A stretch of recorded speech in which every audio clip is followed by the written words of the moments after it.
Welcome to Trench Diaries. This is The Giant Dressed in Grey, Chapter 12, Return Across the Mountains. 4th November. The deep sleep which succeeded to the fatigues of the previous day had hardly fallen upon me when I was aroused by the touch of Stuart's hand upon my shoulder. The general's wish was that I should bear him company with several of our couriers and Dr. Eliasson, who was well acquainted with all the roads in the neighboring county, to the headquarters of General Jackson, who had encamped about 12 miles off on the opposite side of the Shenandoah, near the village of Millwood. The command of our cavalry had been temporarily transferred to Colonel Rosser, who had instructions to hold his position as long as possible and to keep General Stuart informed by frequent messengers of the progress of the impending fight. A cold wind was blowing in our faces as we trotted through the village of Paris in the direction of the Shenandoah, and it was freezing hard when we reached the stream about midnight at a point where ordinarily it was easily fordable, but where we found it so much swollen by the recent rains in the mountains that we were compelled to cross it swimming.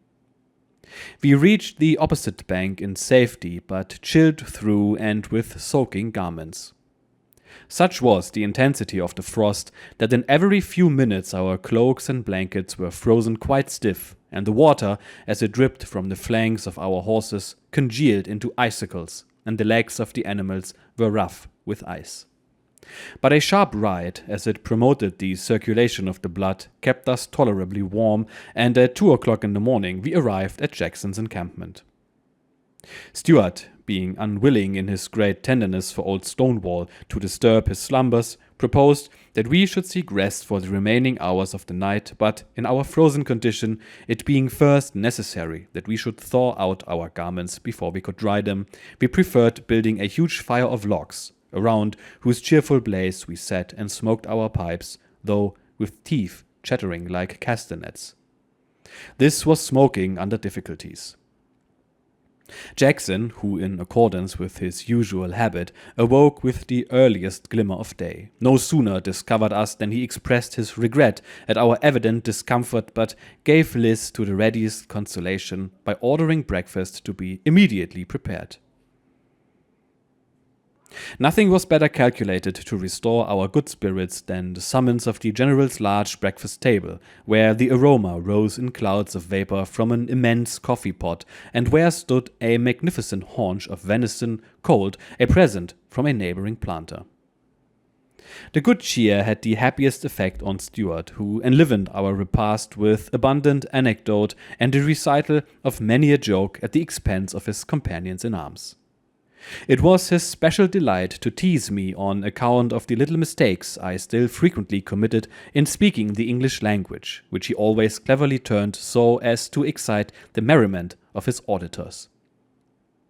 During one of our many conversations concerning old Stonewall, his personal traits and military character, while intending to say, "It warms my heart when he talks to me," I had employed the expression, "It makes my heart burn." Stuart now took occasion to repeat my remark, and represented me most absurdly as having declared that it gave me the heartburn to hear Jackson talk, which, of course, provoked the roaring laughter of our little company. Jackson himself alone did not participate in the boisterous mirth. Looking me straight in the face with his large expressive eyes, and pressing my hand warmly across the table as just the faintest smile broke over his features, he said, "Never care, Major, for Stuart's jokes. We understand each other, and I am proud of the friendship of so good a soldier and so daring a cavalier as you are." I was conscious of a blush reddening my cheeks under my beard at this, but I felt also a glow of pride, and I would not at that moment have exchanged the simple, earnest tribute of the great warrior for all the orders and crosses of honor of Europe. "Hurrah for old von Borcke, and now let us be off," said Stuart, and slapping me on the back to conceal his own slight embarrassment, he rose from the table, followed by his companions. In a few minutes, we rode off at a gallop to fresh scenes of excitement and activity. In Virginia, the vicissitudes of temperature are great and sudden, the weather frequently changing from biting frost to genial warmth in a few hours, and we experienced this pleasant alternation as we rode forth into the brilliant sunshine of the clear November morning. To avoid the disagreeable passage of the river by swimming our horses, General Stuart had determined to cross higher up where the Shenandoah might be forded without difficulty, and so we continued our ride through the rich country on the left bank, passing the pleasant little hamlet of White Post on our route until midday, when we made an easy ford and soon after partook of a hasty dinner at a hospitable mansion most picturesquely situated on the very margin of the beautiful stream. Here I could not resist purchasing for our mess table 2 of a flock of fat turkeys, which, tied together by the legs, I carried for a while thrown across the pommel of my saddle. The fowls gave me so much annoyance, however, by the flapping of their wings, that I was glad to give them in charge to one of our couriers, who quieted their motions very speedily by the simple expedient of cutting off their heads with his pocket-knife. The son of the gentleman who entertained us at dinner, being thoroughly familiar with the bridle paths across the mountains, offered himself as our guide to save us the long detour of the common highway, and the services were thankfully accepted. And so we pursued our course along the rough mountainside, but seldom touched by human foot, and as we rode, enjoyed frequent opportunities of admiring the wild and wonderful scenery of the majestic Blue Ridge. Climbing up steep banks and skirting dizzy precipices, we were often obliged to cut our way with our sabers through the dense entanglement of bushes and vines, many of the latter heavy with clusters of small dark blue grapes. A rolling cannonade borne to us from the direction of Ashby's Gap hurried us on our toilsome and difficult way, and about 5 o'clock in the afternoon we reached the summit of the mountain. The view we obtained from this point was surely the most magnificent I have ever witnessed. For many, many miles beneath us lay the sumptuous valley, in the full gorgeousness of its rich and varied autumnal hues, spread out like an immense gaily colored Persian carpet, and through the middle space, like a strip of green, ran the emerald-tinted Shenandoah, winding away to the remote distance where the plain was fringed by a range of wooded mountains, whose soft waving line of horizon was reddened and gilded by the sunset. Our admiration of this glorious prospect gave place to something like bewildered astonishment when, immediately below us, only a few thousand feet from the spot we occupied, we discovered the dark masses of the enemy with glittering arms and fluttering pennants, and beyond them the rapidly disappearing lines of our horsemen, the smoke rising at many points from the muzzles of our guns as the artillery covered the retreat of their comrades. Stuart gave me a significant look and said very quietly, "The Yankees have taken Ashby's Gap, Rosser is retreating, and we are completely cut off." Our situation was indeed full of danger. The enemy were so near us that we might expect to come upon one of their scouting parties at any moment.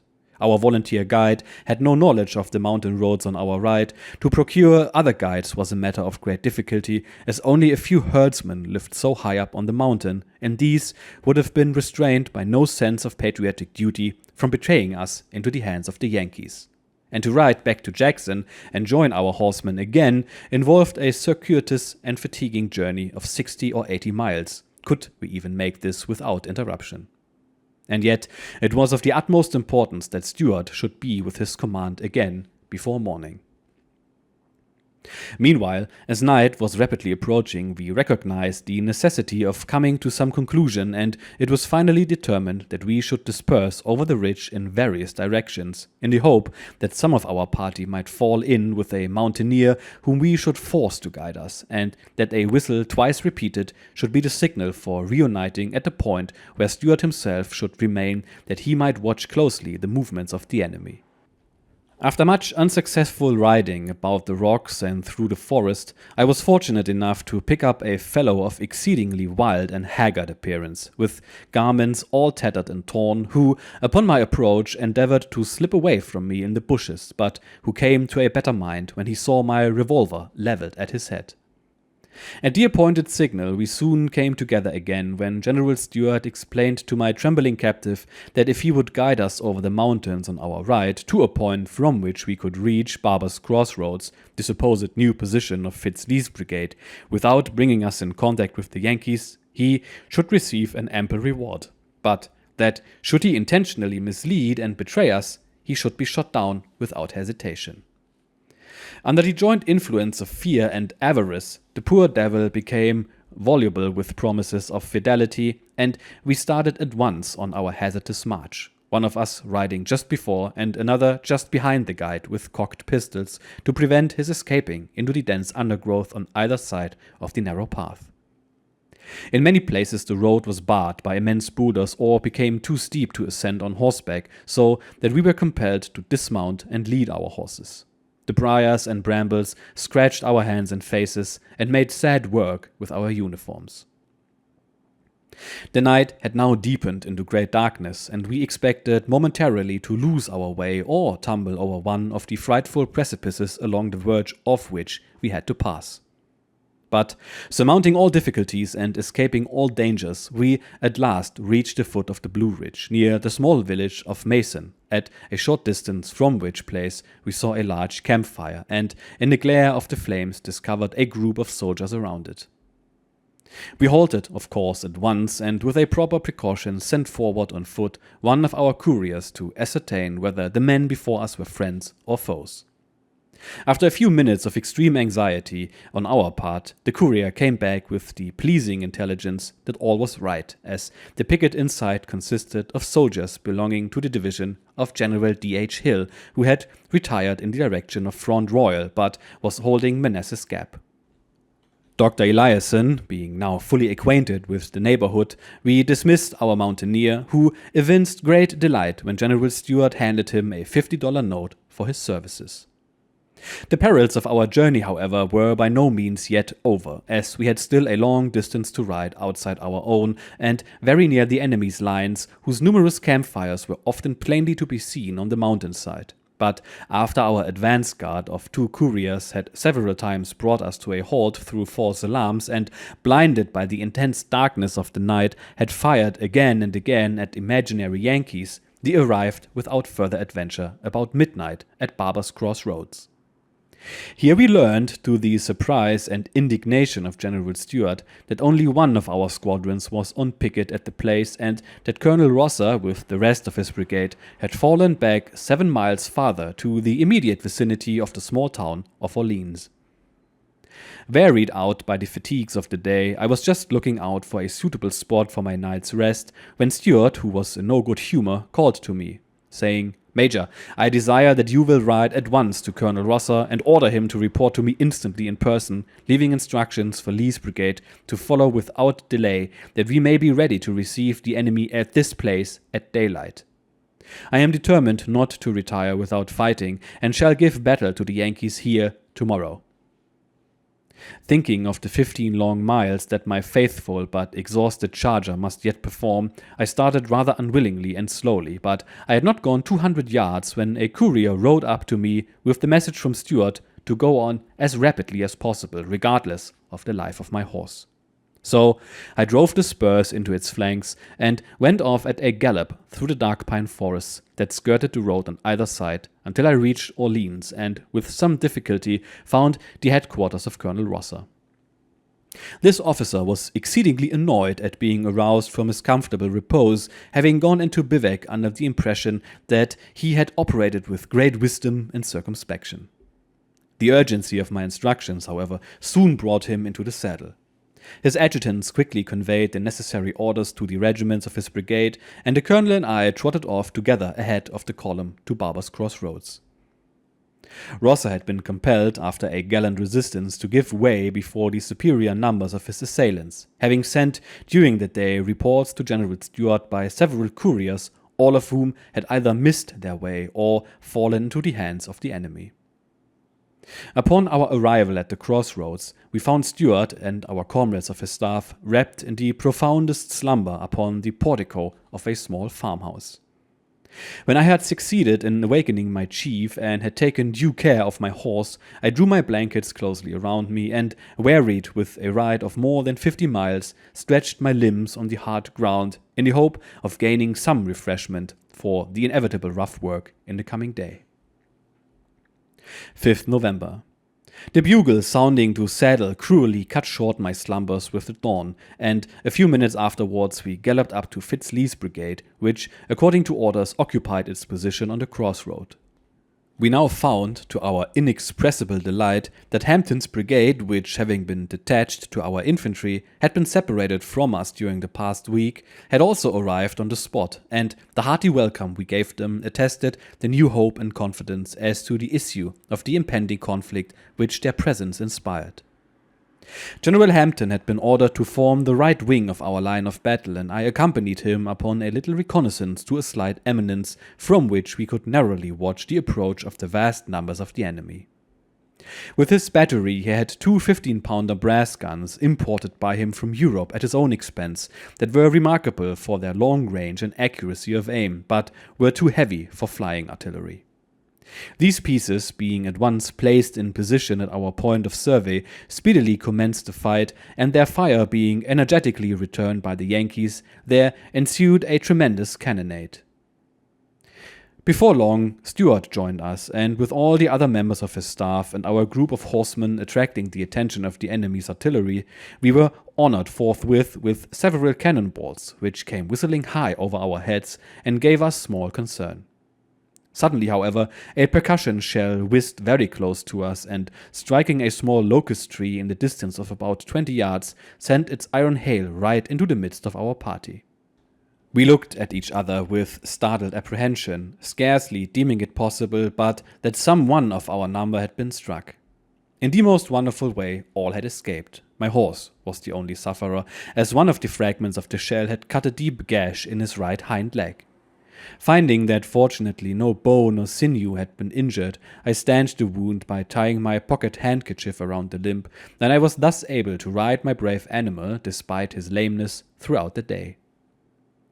The fight soon became very spirited, and our sharpshooters repulsed with great success and fatal effect the repeated charges of the Federal cavalry. One squadron of the Yankees especially was severely punished for their audacity in charging up the turnpike road upon a strong barricade which we had hastily erected. In front, they were received with a most destructive fire, while a detachment of our horses attacked them at the same moment in the rear, sabering or taking prisoners the large number of these dashing dragoons. The enemy continued to be largely reinforced from time to time. General Stuart gave about midday the order for the retreat towards Orleans, which was commenced under the heaviest fire of the enemy's batteries. Here occurred a very curious incident. One of the horsemen of our retiring column was so instantaneously killed by a bullet through the brain that his rapidly stiffening limbs held him for a considerable time in the saddle, and he was sitting bolt upright upon his horse, dead, stone dead, several minutes before his comrades on the right and left discovered that he had been struck. Frequently upon our retreat, our pursuers pressed us so closely that we were compelled to turn round and engage them hand to hand, but they came at last to a halt, so that upon reaching Orleans we had an hour to rest the men and feed the horses. General Stuart and staff were invited to dinner at a stately old country house, half a mile from the village, where dwelt a venerable lady, Mrs. M., whose native dignity of manner and kindliness of disposition greatly won our respect and gratitude. The following day, this house was occupied by the Yankees, and a detachment of the New York Zouaves acted towards its inmates with the greatest barbarity.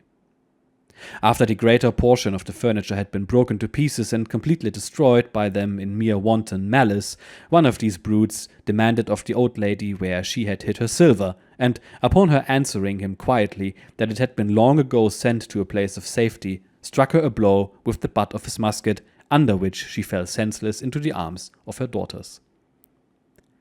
Throughout the afternoon we continued our retreat towards Waterloo Bridge, which we crossed at night and in the vicinity of which our troops bivouacked. The general and staff proceeded a mile farther on and established their headquarters at the house of a Mr. M., where we had at last an opportunity of cooking and devouring the turkeys of which mention has been made. Mr. M's house was a few days later burned by the Yankees for the hospitality he had shown us. During the night there came a telegram for General Stuart, which, in accordance with the instructions habitually observed by me, I opened with his other dispatches and found to contain the most painful intelligence. It announced the death of little Flora, our chief's lovely and dearly loved daughter, 5 years of age, the favorite of her father and of his military family. This sweet child had been dangerously ill for some time, and more than once had Mrs. Stuart summoned her husband to Flora's bedside, but she received only the response of the true soldier: "My duty to the country must be performed before I can give way to the feelings of the father." I went at once to acquaint my general with the terrible tidings, and when I had awakened him, perceiving from the grave expression of my features that something had gone wrong, he said, "What is it, Major? Are the Yankees advancing?" I handed him the telegram without a word. He read it, and the tenderness of the father's heart overcoming the firmness of the warrior, he threw his arms around my neck and wept bitter tears upon my breast. My dear general never recovered from this cruel blow. Many a time afterwards, during our rides together, he would speak to me of his lost child. Light blue flowers recalled her eyes to him, in the glancing sunbeams he caught the golden tinge of her hair. And whenever he saw a child with such eyes and hair, he could not help tenderly embracing it. He thought of her even on his deathbed, when, drawing me towards him, he whispered, "My dear friend, I shall soon be with little Flora again." 6th and 7th November. The morning of the following day, to our great surprise, passed quietly, and we were enabled to take up our old line of defense at Waterloo Bridge, sending out scouts and patrols in the direction of the enemy. One of the latter was fortunate enough to capture and bring off a Yankee wagon, which gave us a good supply of Havana cigars and contained, among other articles, a large number of fine Bowie knives. For a long time afterwards, each of us carried one of these knives in his belt, finding it extremely serviceable not as an offensive weapon against the Yankees, but for the cutting of the very tough beef which, during the next month, formed the greater part of our rations. The Bowie knife occupied a somewhat conspicuous place in the earlier annals of the war, and we were often told of Louisianians, Mississippians, and Texans who threw away their muskets in the hottest of the fight and fell upon the enemy with their favorite weapon. But I have always regarded these stories in the same fabulous light with the stories of the bayonet conflicts to which I have before referred, and certainly I have never seen the Bowie knife put to any other than a purely pacific and innocent use. About midday we went across the river with one of our squadrons on a reconnaissance, and very soon afterwards met the advancing column of the enemy, which attacked us vigorously and, to the great mortification of General Stuart and myself, drove our men in disgraceful stampede, despite all our efforts to prevent it, back over the bridge. Here our pursuers were checked by the fire of our artillery and sharpshooters, and the fight here long raged with full fury all along the lines, being kept up, especially in the vicinity of the bridge, with great spirit until late in the evening. At dusk, General Stuart decided to continue the retreat. The bridge, having been prepared with combustibles for this event, was set on fire, and its blazing timbers fell with a loud crash into the waters of the Rappahannock as our column turned off in the direction of Jefferson. This hamlet, which lay 8 miles distant towards Culpeper Courthouse, we reached soon after dark. Here, as the enemy did not follow up the pursuit, our troops bivouacked after the necessary pickets had been established. The night was extremely cold, and about 10 o'clock a snowstorm set in with such severity that the general and his staff took refuge in a deserted old wooden house, where, having with great trouble collected the fuel, we built immense wood fires in the tumble-down chimneys. But we obtained little sleep. The storm raged all night, and as it howled around the dilapidated building, it made every rafter shake so threateningly that we looked for the edifice to fall in ruins about our heads at any moment, while the wind swept in wrath through the windows, wholly destitute of glass, bringing the snow in swirls into the cheerless apartments, which were so densely filled at times with smoke driven down the chimneys that we had to beat a rapid retreat into the tempest to escape suffocation. At daybreak, the temperature became a little less severe, but a fine rain was now mingled with the snow, which soon wet us to the skin and rendered the road slippery and horrible in the extreme.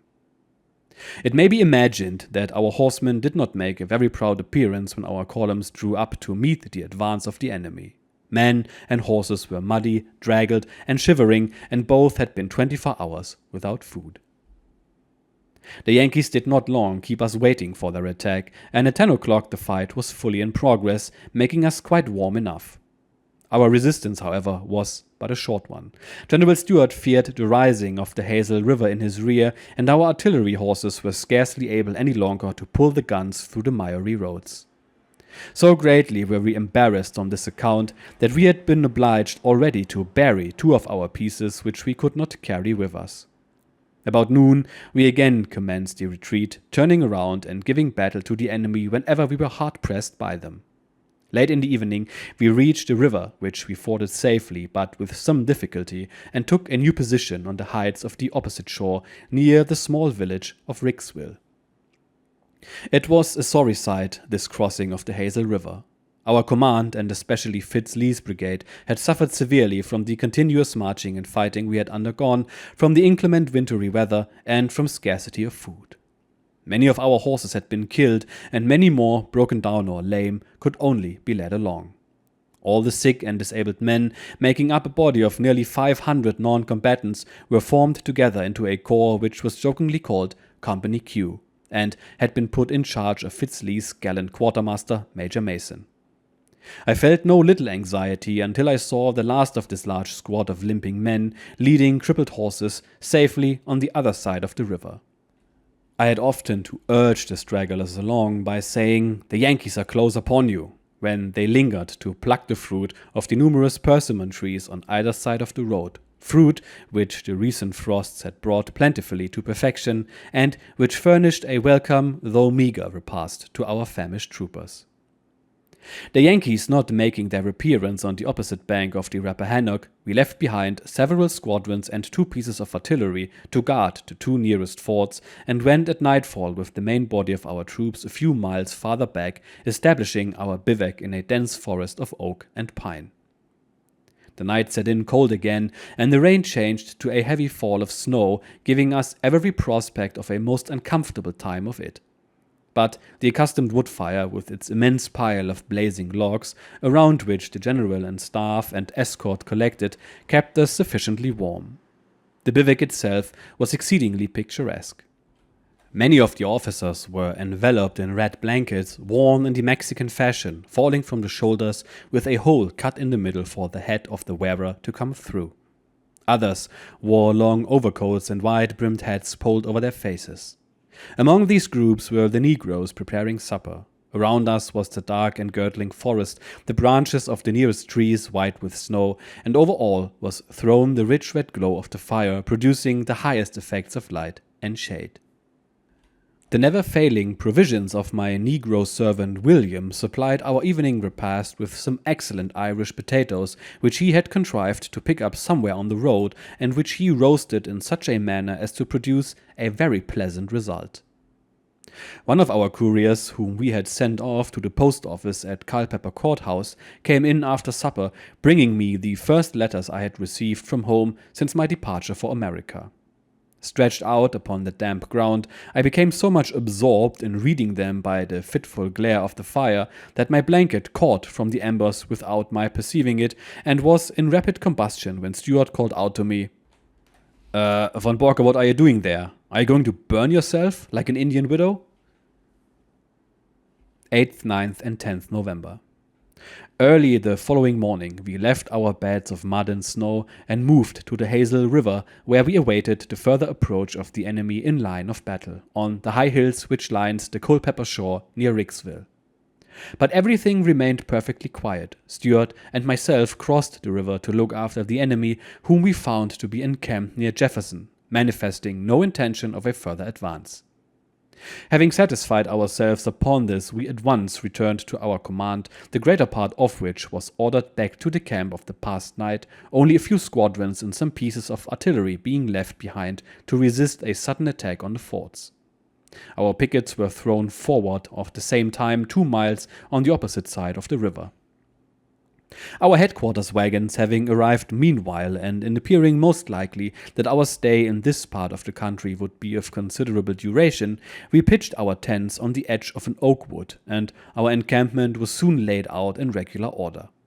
General Lee, with the greater part of his army, had now arrived and had gone into camp in the vicinity of Culpeper Courthouse. General Longstreet, with his whole corps, having reached there several days before, followed by Jackson, who had left behind only one of his divisions under D.H. Hill near Front Royal. General Stuart went off next day on a little reconnaissance to Brandy Station and Rappahannock Bridge, but for once I did not accompany him, being detained in camp by domestic duties, arranging the interior of my tent and building the customary fireplace and mud chimney. For the transportation of materials, we employed our well-known yellow van captured from the Yankees, to which Pelham and I each harnessed one of our horses. The first time we attached the team, I had occasion to witness with indignation and punish with severity the brutal conduct of Pelham's Negro Willis, who, at the moment my horse was making the greatest efforts to pull our heavily laden wagon out of a mud hole, struck him in a paroxysm of anger over the head with a hatchet, felling the poor animal to the ground, where it lay for several minutes apparently lifeless. I was fortunately near enough to reward the scoundrel's barbarity at once with his own horsewhip. General Stuart returned in the evening in time for our slender dinner of coffee and baked potatoes, telling us that on his way back he had called at the headquarters of General Lee and received orders for going off the next day on a reconnaissance in force. He was to take with him Fitz-Lee's brigade, 1 battery, and 2 regiments of infantry, the latter having been detached to him for this special purpose. We were roused at daybreak next morning by the roll of the drums of our reinforcements, and at 8 o'clock we crossed Hazel River, sending 1 regiment of cavalry to the right towards Jefferson, and proceeding with the main column to the left towards the village of Emmetsville. About 10 o'clock, our advance guard came up with the enemy, with whom we were soon hotly engaged, the Yankees falling back slowly before us. I could not help admiring on this occasion the excellent behavior of a squadron of the 5th New York Cavalry, who received with the greatest coolness the heavy fire of our battery, maintaining perfect order while shell after shell exploded in their ranks and saddle after saddle was emptied, quietly filling the gaps in their lines, and finally only giving way when we charged them with several squadrons.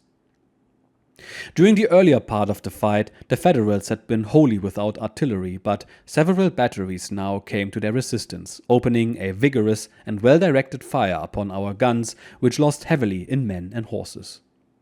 I had halted near 2 of our pieces and was talking with Lieutenant McGregor, the officer in command of them, when a shell bursting within 30 feet of us sent its deadly missiles in every direction, several fragments of the iron passing directly between us, and one of them shattering the leg of the brave young fellow so that it dangled loosely from his side.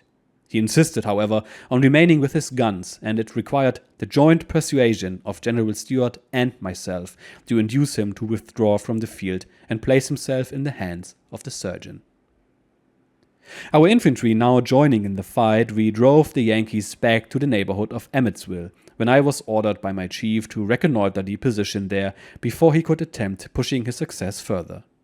Climbing a high hill about a mile on our right, I soon obtained a magnificent view of the surrounding country, extending for many miles towards the town of Warrenton, where numerous encampments indicated the presence of the entire Federal Army. In the immediate front towards Emmetsville, I could see the force opposing us about being reinforced by 3 brigades of infantry and several batteries of artillery, which were advancing at a double quick along the turnpike road. In full haste, I galloped back to inform General Stuart of the danger of his position, but before reaching him, I saw our troops falling back, my chief having himself quickly perceived the additional strength of his opponents. The enemy's tirailleurs were now moving rapidly forward in admirable order, and by their spirited and accurate fire greatly harassed the retreat of our troops, which was covered by 2 pieces of our artillery and our cavalry sharpshooters. Stuart, seeing his cavalrymen rapidly driven back and greatly provoked at the successful advance of the foe, called to him 25 or 30 of our infantry riflemen and posted them at the corner of a wood with orders not to fire until the enemy had arrived within 200 yards of them, that they might punish effectively the impudence of the Yankees, as he called it. Stuart here, as usual, greatly exposed his own person on horseback by riding out of the wood into the open field, and I felt it my duty to say to him that in my opinion he was not in his proper place, as in a few minutes the whole fire of the enemy would be concentrated upon him. But as J.E.B. was in a very bad humor, he answered me curtly that if this place seemed likely to become too hot for myself, I was at liberty to leave it. Whereupon I made response that, my duty attaching me to his side, no place could be too hot for me where he chose to go. Nevertheless, I changed my position, cautiously bringing a large tree, in front of which I had been standing, between myself and the enemy. In an instant, the firing commenced, and 3 bullets struck the tree at just the height to show that, had I remained where I was, they would certainly have gone through my body. Looking at Stuart, I saw him pass his hand quickly across his face, and even at this serious moment I could not help laughing heartily when I discovered that one of the numberless bullets that had been whistling round him had cut off half of his beloved mustache as neatly as it could have been done by the hand of an experienced barber.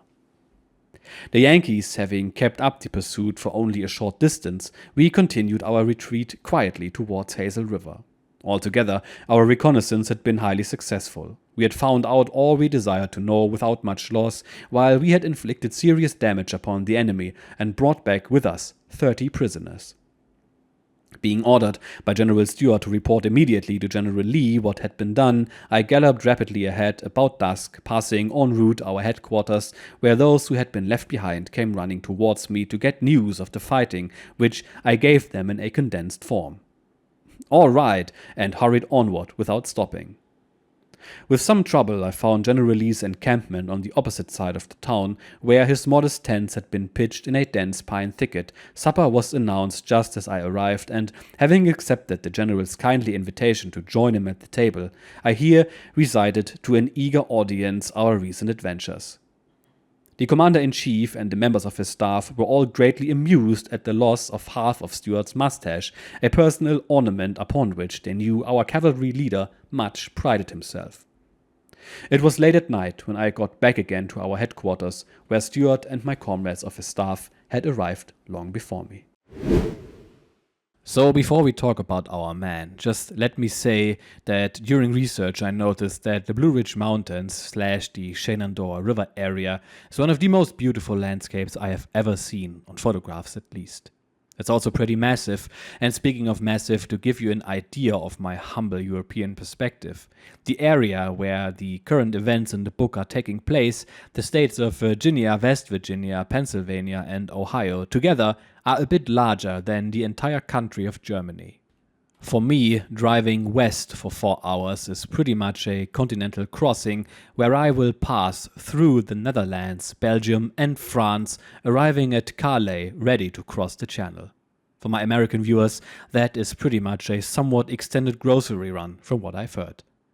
In either case, our author is trying not to freeze to death and also trying to keep his general from needlessly getting shot. On one occasion, only barely preventing him from sharing the fate of Union General John Sedgwick, a man who knew and was very fond of Stuart, by the way, whose famous last words were, "They couldn't hit an elephant at this distance," before getting shot and killed by a Confederate sharpshooter from a distance of about 1,000 yards. Our man also is the bearer of devastating news when he has to deliver the news of the death of Stuart's daughter Flora. She died of typhoid fever and was barely 5 years old. He of course was devastated. No parent can ever recover from an event such as this. Losing his mustache is just a side note in this case. As for the war, the Battle of Fredericksburg is coming up, and we will learn all about it in the next episode. Cheers.